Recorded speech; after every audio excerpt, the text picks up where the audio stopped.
করব বেগুন চোখা। একটা গোটা বেগুনকে মধ্যখান থেকে কেটেছি আর দুটো টমেটো। কুকারে এই দুটোকে আমি ভাপিয়ে নেব।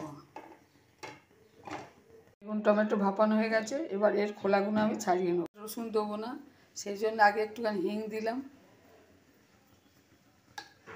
লঙ্কা দিয়েছি, খুব ভালো করে ভাজা হয়ে গেছে। দুটো কাঁচা লঙ্কা আর একটু আদা কুচিয়ে দিয়ে দিলাম।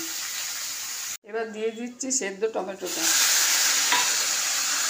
এবার দিচ্ছি বেগুনটা, পরিমাণ মতো নুন আর এক আঁটি ধনে পাতা।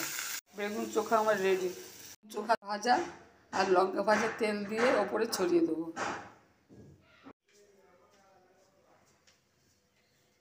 এই বেগুন চোখা সম্পূর্ণ নিরামিষ, পেঁয়াজ রসুন ছাড়াই করেছি এই বেগুন চোখা। পরোটা বা লুচির সাথে খুব ভালো লাগে খেতে। আপনারা একবার ট্রাই করে দেখতে পারেন।